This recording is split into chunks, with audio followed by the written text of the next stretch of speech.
Recent reports from Stefon Bondy say that the New York Knicks are monitoring the situation of Karl Anthony Towns, say he is to become available in a trade, and this is huge news that we have to talk about, so we are going to waste no time. We're going to jump right into it.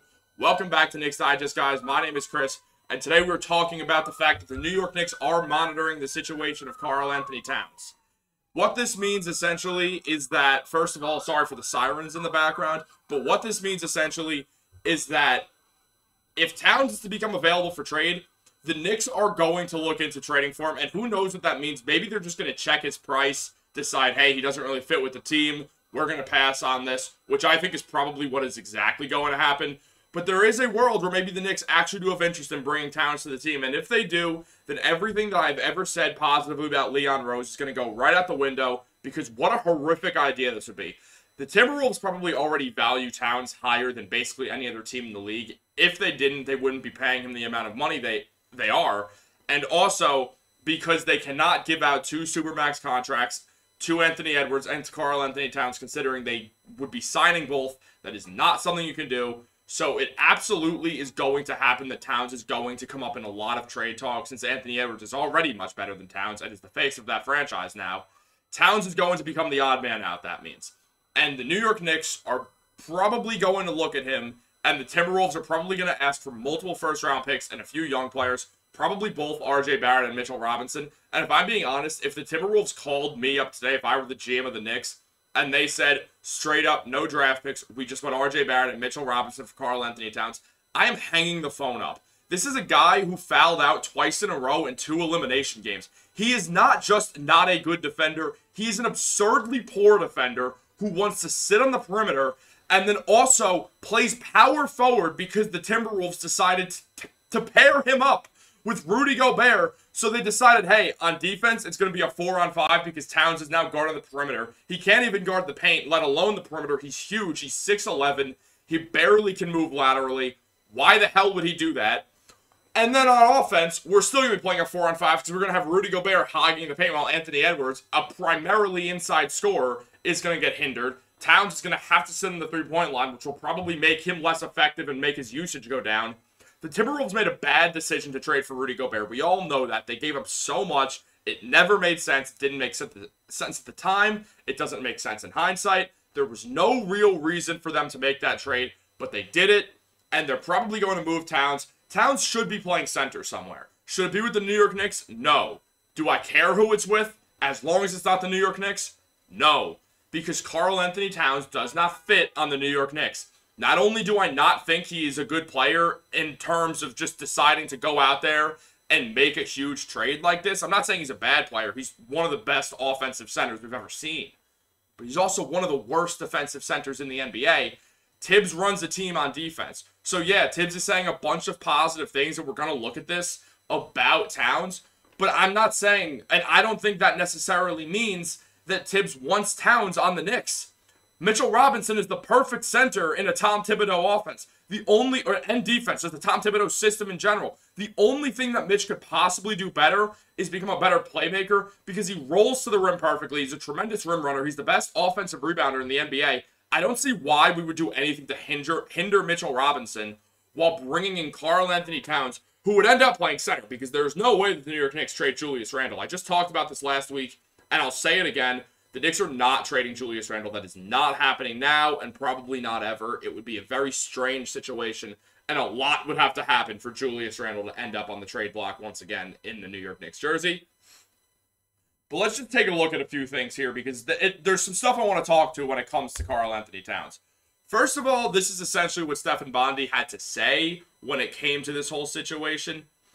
Although seemingly a poor fit together in Minnesota, multiple sources stated that Thibodeau would welcome coaching Towns again, Bondy wrote. That's relevant if Towns hits the trade market, and the Knicks, according to sources, are monitoring his situation.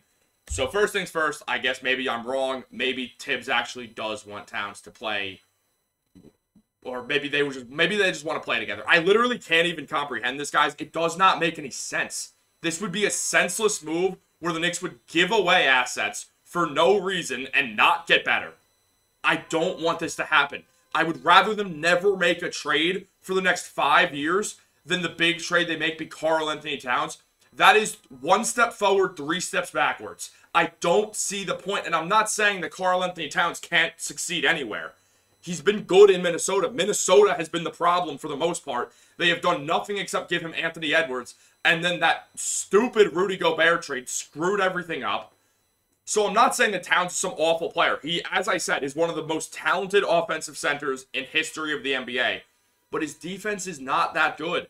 And I don't want the Knicks, a team built off defense, to have Karl Anthony Towns playing anywhere on it. The center is too important of a defensive position, and he cannot play power forward. Also, Julius Randle is just better than Karl Anthony Towns is.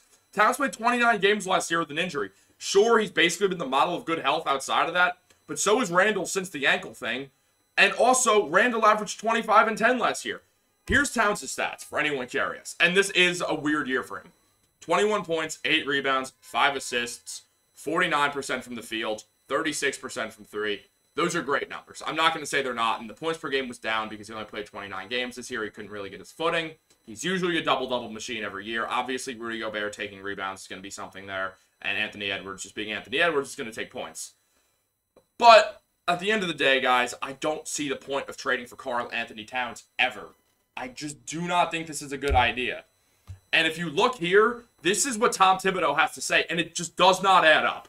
Because he said watching the progress he's made through his career, he's as gifted as they come. When you look at an offensive player, particularly a big, the skill set he has, I think we all saw it, to win the three-point contest and stuff like that. There's nothing he can't do offensively. He has continued to get better. He had some injuries to deal with. I watched him play in FIBA, where he really played well. He's really, really gifted. Why is Tibbs hyping him up so much? Maybe because he doesn't have to watch Towns play defense for his own team anymore. Maybe it's that. Because Tibbs is absolutely right that Towns is that good on offense. The man is an offensive machine. He's probably the 3rd best offensive center in the league outside of Jokic and Embiid. It's not like Towns is a bad player. He's a tremendous player. But is he a player who's worth this much money? Is he going to get paid $64 million? Yes, he is, because that is a player option that he has right there. That blue 64,666, that is a player option. Towns is going to be getting paid upwards of $50 million every year, and then over $60 million twice in the next 5 years. Guys, the Knicks do not have a ton of cap space, so I don't think that acquiring a player like this is some massive issue, except for the whole second curtain deal. But at the end of the day, it doesn't mean I want to spend that much money on a guy who cannot defend. I think the Knicks would be better with their current roster than a trade that they would make for Karl Anthony Towns. And that is really the best way that I can end this video, is just wrapping it up by saying that. The Knicks today, with the roster they have, is better than any single roster they would construct around Karl Anthony Towns, because they would lose assets and they would lose players in a Towns trade. The Timberwolves value Towns higher than probably every other team in the league, and certainly I believe they value him higher than the Knicks, which is why I do not think this trade is going to happen. I think this is just noise, and I think that nothing is going to happen on the Karl Anthony Towns front ever.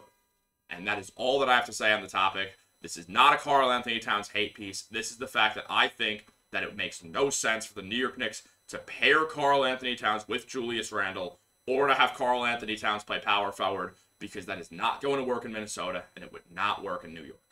And that's all that I have to say on the topic. So thank you so much for tuning in. Make sure to like this video, subscribe to the channel, guys. The NBA season is right around the corner. We have some reaction videos that we will be doing to games, including a game that is happening tonight. This video will probably come out tomorrow on Sunday, which is going to be October 15th. There is a game tonight, Saturday, October 14th, as of when I am filming this. We are probably going to drop a reaction, and it is going to be great, as they always are. The last one was tremendous, and we're going to keep it going throughout the entire season, throughout all the playoffs, throughout everything. And also, the videos are just going to keep coming, and we're going to keep doing more duos and all that stuff. So stay ready. Subscribe to the channel, guys. You don't want to miss it. Have a great day, and remember, go Knicks.